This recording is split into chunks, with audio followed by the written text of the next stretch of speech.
నమస్కారం. చిత్రకళ కార్యక్రమానికి స్వాగతం.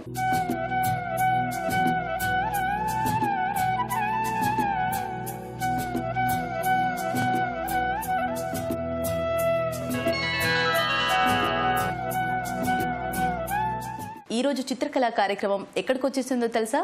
హిమాయత్ నగర్కి. మరి మనతో పాటు ఉన్నారు సిరి పెయింటింగ్ ఇన్స్టిట్యూట్ డైరెక్టర్ శివకుమార్ గారు. మరి చిత్రకళకి సంబంధించి వారు ఏం తెలియజేస్తారో వారిని అడిగి తెలుసుకుందాం. నమస్కారం అండి. నమస్కారం అండి. ఎలా ఉన్నారు? బాగున్నారమ్మా. ఈరోజు చిత్రకళకి సంబంధించి ఏం తెలియజేస్తున్నారు మాకు? నమస్కారం సకులు. మనం చిత్రకళలో భాగంగా ఇంతకుముందు పెన్సిల్ షేడింగ్స్ ఎలా చేసుకోవాలి, సో అందులోనే కూడా షేడింగ్స్ యూజ్ చేసుకుంటూ డిఫరెంట్ ఫ్లవర్స్ కానీ ఫ్రూట్స్ కానీ నెక్స్ట్ వెజిటబుల్స్ ఎలా చేసుకోవాలి, లేదంటే కనుక కప్ అండ్ సాసర్ ఎలా చేసుకోవాలి, అట్లా డిఫరెంట్ సబ్జెక్ట్స్ ఈవెన్ అందులో భాగంగానే డిఫరెంట్ టైప్ ఆఫ్ ఫేసెస్ కూడా ఎలా చేసుకోవాలని చెప్పేసి నేను నేర్చుకున్నాను కదా. మరి నేను అందరూ బాగా ప్రాక్టీస్ చేస్తున్నారని చెప్పేసి నేను అనుకుంటాను. మనకి పెయింటింగ్ సంబంధించి డిఫరెంట్ ఆర్ట్ వర్క్స్ ఎలా ఉంటాయో సో అలాగే డిఫరెంట్ మీడియంస్తో కూడా మనం చేసుకోవచ్చు అనమాట.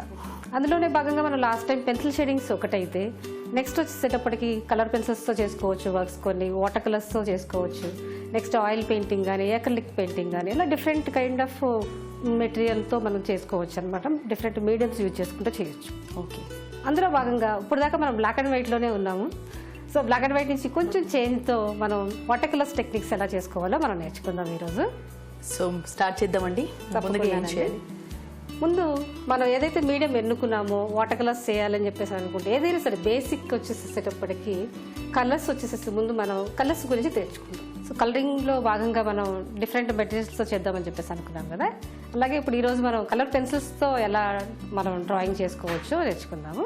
ముందుగా మనం ఏదైతే డ్రాయింగ్ చేయాలని చెప్పేసి అనుకుంటామో అది నార్మల్గా పెన్సిల్తో కానీ లేదంటే కనుక స్కెచ్ పెన్తో కానీ ముందు డ్రా చేసుకున్న తర్వాత కలర్స్ అప్లై చేయడం జరుగుతుంది. సపోజ్ మీకు ఒక చిన్న అందమైన ఒక ఫ్లవర్, నెక్స్ట్ ఒక బటర్ఫ్లై, సో ఎలా డ్రా చేసుకోవాలో చూపిస్తారు. ఆ తర్వాత యాజ్ వెల్ యాజ్ అలాగే కలరింగ్ కూడా ఎలా చేయాలో నేను చూపిస్తాను. ఓకే.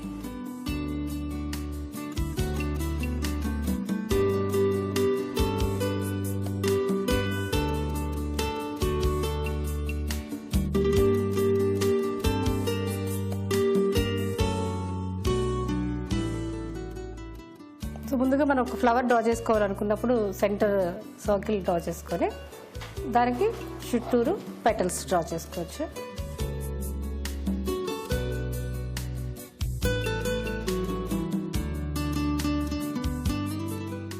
సో ఈ విధంగా ఫ్లవర్ని డ్రా చేసుకున్న తర్వాత దీనికి ఒక స్టెమ్, తర్వాత ఒక స్మాల్ లీవ్స్ ఉన్నట్టు చేసుకో.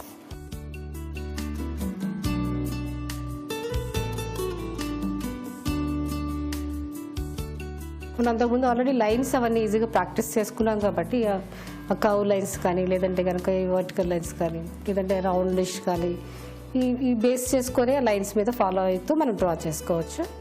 ఈ ఫ్లవర్ డ్రా చేసుకోవడం అయిపోయిన తర్వాత నెక్స్ట్ ఒక చిన్న బటర్ఫ్లై డ్రా చేసుకున్నామని.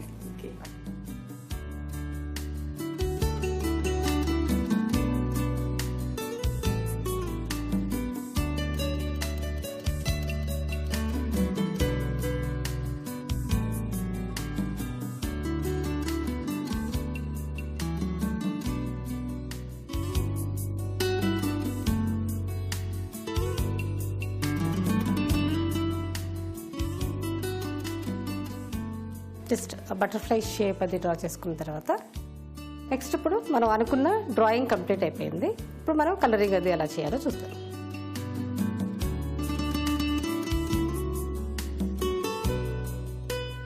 ముందుగా మనం ఫ్లవర్ డ్రా చేసుకోవాలనుకున్నప్పుడు ఇప్పుడు కలర్ పెన్సిల్స్ యూజ్ చేసేటప్పుడు ఏదైనా సరే ఒక డార్క్, మీడియం, లైట్. మనం అంతకుముందు కనుక black and white pencil shading తీసుకున్నప్పుడు కూడా so HB, 2B, 4B, 6B ఏ విధంగా యూజ్ చేసుకున్నాం డిఫరెంట్ పెన్సిల్ టోన్స్. ఈవెన్ ఇందులో కూడా కలర్స్లో కూడా ఒక ఫ్యామిలీకి సంబంధించిన కలర్స్. సపోజ్ మనం ఒక ఎల్లో కలర్ ఫ్లవర్ చేద్దాం అనుకున్నాం. ఎల్లో కలర్ ఫ్లవర్ చేద్దాం అనుకున్నప్పుడు ఎల్లో కలర్ పెన్సిల్, నెక్స్ట్ దానికన్నా కొంచెం డార్కర్ టోన్ అంటే కనుక మనకి ఆరెంజ్ చేసుకోవచ్చు, ఇంకొంచెం దానికన్నా డార్క్ అంటే కనుక రెడ్. అట్లా ఈ ఎల్లో కలర్ ఫ్లవర్కి సంబంధించి మనం చేయాలనుకున్నప్పుడు ఈ 3 డిఫరెంట్ కలర్స్ తీసుకుంటే మనం దీన్ని బేస్ చేసుకొని మనం ఆ ఎల్లో కలర్ ఫ్లవర్ని డ్రా చేసుకోవాలి. ఓకే. సో ముందుగా మనం కలర్ పెన్సిల్స్ చేసుకునేటప్పుడు లైటర్ టోన్ నుంచి గ్రాడ్యువల్గా డార్క్ వెళ్ళాలి. ఈవెన్ అదే black and white pencil shading చేసుకునేటప్పుడు కూడా కంపల్సరీ ఏదైనా సరే లైట్ నుంచి గ్రాడ్యువల్గా డార్క్ వెళ్తేనే కరెక్ట్గా వస్తుంది అనమాట. అంటే ఒక్కసారిగా మనం డార్క్ చేసామంటే దాన్ని మళ్ళీ లైటర్ చేయలేము. సో లైట్ పై నుంచి మనం ఎంతైనా సరే డార్క్ చేసుకుంటూ వెళ్ళొచ్చు. ఇంకా సపోజ్ మనం ఎల్లో కలర్ ఫ్లవర్ చేద్దాం అనుకున్నాం కాబట్టి ఫస్ట్ లైట్ ఎల్లో షేడ్ తీసుకొని ముందుగా మన ఫ్లవర్ పెటల్స్ అన్ని ఫిల్ చేద్దామండి. ఓకే.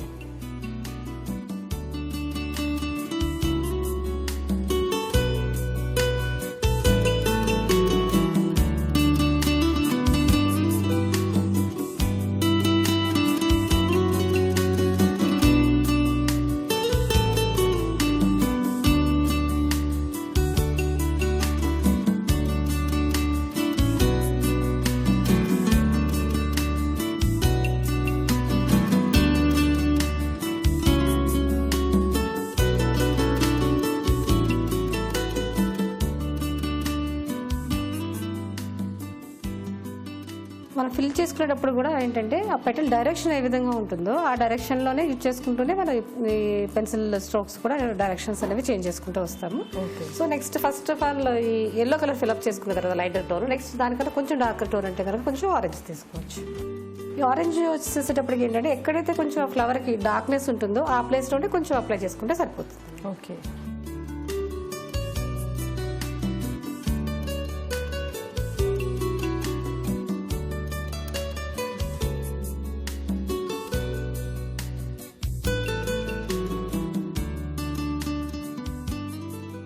ఆరెంజ్తో అయిపోయిన తర్వాత నెక్స్ట్ స్టెప్ వచ్చేసేటప్పటికి ఇంకొంచెం డార్కర్ కలర్ రెడ్ కలర్ తీసుకొని మనం ఇంకొంచెం షేడింగ్స్ ఎలా చేసుకోవాలనేది చూద్దాం.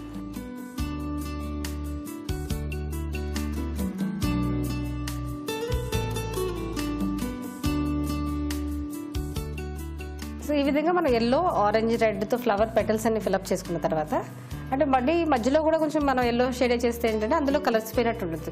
మామూలు ఫ్లవర్ వచ్చేసేటప్పటికి మిడిల్లో వచ్చేసేటప్పటికి ఏంటంటే కొంచెం డార్క్ టోన్ తీసుకొస్తామండి.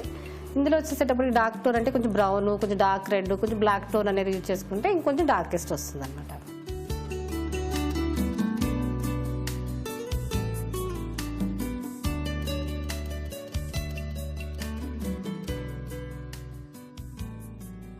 ఫ్లవర్ షేడింగ్ అయిపోయింది కదండి. నెక్స్ట్ వచ్చేసేటప్పటికి మనం లీవ్స్ ఎలా చేయాలి అని అంటే లీవ్స్లో కూడా ఏంటంటే light green, dark green 2 different pencil tones తీసుకొని మనం ఆ లీవ్స్ కానీ స్టెమ్ కానీ డ్రా చేసుకుంటే సరిపోతుంది.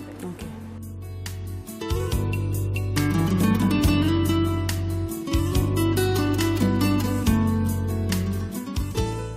అంజలి ఈ విధంగా అంటే పెన్సిల్స్లో 3 డిఫరెంట్ కలర్స్ తీసుకొని కలర్ పెన్సిల్స్తో షేడింగ్ అది ఈ విధంగా చేసుకోవచ్చు అమ్మా. ఓకే. చూడడానికి చాలా సింపుల్గా బట్ బాగుంది అండ్ ఈజీగా కూడా డ్రా చేసుకోవచ్చు. ఆల్రెడీ పెన్సిల్తో డ్రా చేసే వాళ్ళు ఏకంగా స్కెచ్ వాడారు. మీరు స్కెచ్ చేసిన తర్వాత కలర్స్ ఫస్ట్ లైట్ తీసుకున్నారు, తర్వాత డార్క్, మీడియం, ఇలా ఒక్కొక్కటి తీసుకుంటూ వచ్చారు. చాలా బాగుందండి. ఇంత మంచి డ్రాయింగ్ని మా సకులకు పరిచయం చేసినందుకు ధన్యవాదాలు. ఇది ఇవాల్టి చిత్రకళా కార్యక్రమం. మరో చక్కటి ఎపిసోడ్తో మళ్ళీ కలుద్దాం. అంతవరకు సెలవు. నమస్తే.